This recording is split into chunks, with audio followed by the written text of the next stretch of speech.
సుందరకాండ. మనం నిన్నటి భాగంలో శ్రీరామ్ జయరామ్ జయ జయరామ్ అనే నామాన్ని ఏకాగ్రంగా ధ్యానం చెయ్యమని చెప్పడం జరిగింది. ఈ రోజున సుందరకాండ మొత్తం చదివే ఫలితం ఒక శ్లోకంలో రావాలి.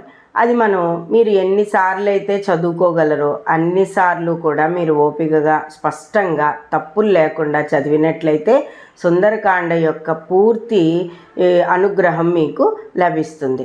అయితే ఇలా చదివేస్తే చాలా అండి, సుందరకాండ చదవక్కర్లేదా అని మాత్రం అడగకండి. సుందరకాండ ప్రతి ఒక్కళ్ళు కూడా సంవత్సరానికి ఒక్కసారైనా సరే హనుమద్ వ్రతం, హనుమత్ జయంతి అని వస్తాయి, లేకపోతే శ్రీరామనవమి యొక్క 9 రోజుల నవరాత్రులు వస్తాయి, ఉగాది నుంచి శ్రీరామనవమి వరకు. ఇలా అన్నా సరే ప్రత్యేక శ్రద్ధ పట్టి సుందరకాండని చదవండి. మేము ఇంత స్పష్టంగా ఆ సంస్కృత పదాలు చదవలేనప్పుడు ఒక బ్రాహ్మణుడు ద్వారా చదివించుకుని, లేకపోతే స్పష్టత తెలిసిన వారికి ఎవరైతే చదవగలరో వారి ద్వారా చదువుతున్నప్పుడు విని ఆనందించి హనుమంతుల వారికి ప్రతినిత్యం పూజ చేసుకోండి. అలాగే ముందుగా ఈ శ్లోకపారాయణ నేర్చుకోండి. ఈ శ్లోకాన్ని నేర్చుకున్నట్లయితే మనకి సుందరకాండ మొత్తం కూడా మనకి కొద్దిగా అర్థమవుతుంది. అసలు ఏమిటి సుందరకాండలో మొత్తం కథ ఏమిటి అని.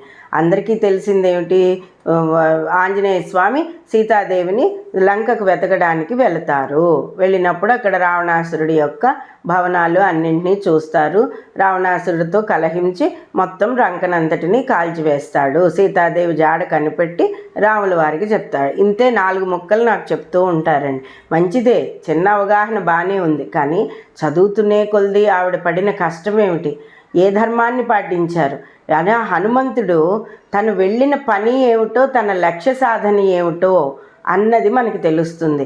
ఇప్పుడు చూడకూడనిది చూస్తే మనం డైవర్ట్ అయిపోతాం. కనీసం ఒక్కొక్కసారి అయితే 2-3 రోజులు పడుతుంది ఏదైనా చూడకూడని దృశ్యాలు. ఒక సినిమా ప్రభావం కానీ, ఒక ఎవరైనా చుట్టాలు మాట్లాడుకోవడని మాటలు కానీ, ఒక స్నేహితుల మధ్య డిస్కషన్లు కానీ కొన్ని మనసుని ప్రభావితం చేసి మైండ్లోంచి పోకుండా పోతాయి. కానీ ఈ సుందరకాండ చదివినట్లయితే, హనుమంతుడిని పూజించినట్లయితే, హనుమాన్ చాలీసా అవి చదువుకుంటూ, రాముల వారి రక్షాస్తోత్రం చదువుకుంటూ కనుక పూజించినట్లయితే అసలు లక్ష్య సాధన మీద ఏ వ్యక్తి అయినా సరే ఎలా ముందుకు వెళ్ళాలి అనే గొప్ప మంచి మాట మనకు ఒకటి అర్థమవుతుంది.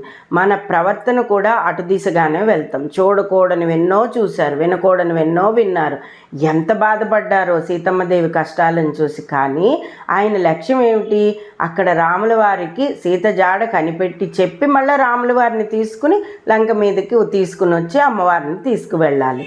ఆ లక్ష్య సాధనలో ఆయన పడిన కష్టం, అక్కడ రాక్షసులు ఎదురైనా సరే, అక్కడ ఎవరు ఎటువంటి వాళ్ళు ఎదురైనా సరే, ఎవరికి ఎటువంటి మాటలతోటి నెమ్మదిగా చెప్పుకుంటూ ఆయన ముందుకు వెళ్ళారు.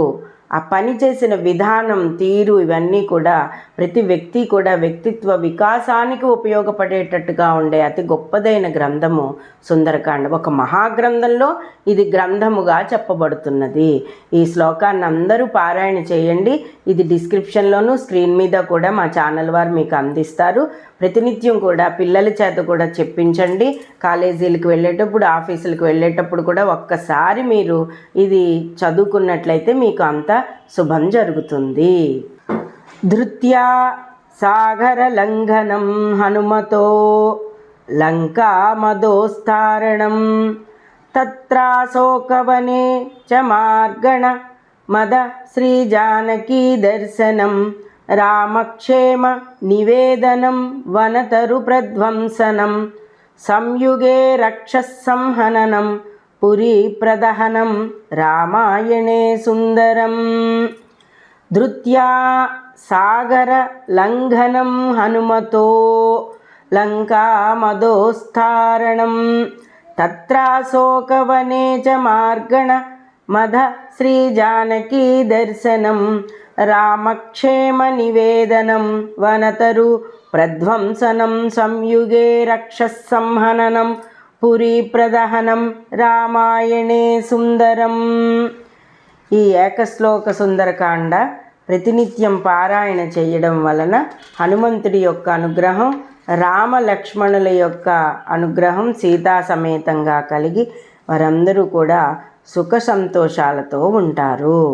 ఎవరైతే ఆయుష్ను కోరుకునేవారో, ధనాన్ని కోరుకునేవారు, సంపదలను కోరుకునేవారు, రాజ్యాన్ని కోరుకునేవారు, అలాగే శాంతిని కోరుకునేవారు, చెడ్డ కళలు వచ్చినప్పుడు భయం లేకుండా ఉండేవారు, మందులకు లొంగని రోగాలు వచ్చినప్పుడు కానీ, అడవయందును కానీ, దూర ప్రయాణాలందును కానీ, ఆయుధాములు పట్టుకుని దొంగలు మనల్ని ఇబ్బంది పెడుతున్నప్పుడు కానీ ఈ శ్లోక నామస్మరణ చేసినట్లయితే అందరూ కూడా ఈ శ్లోక నామస్మరణ చేసినట్లయితే అందరికీ కూడా హనుమంతుడు అక్కడ వచ్చి రామలక్ష్మణ సమేతంగా నిలబడి మనల్ని రక్షిస్తారు.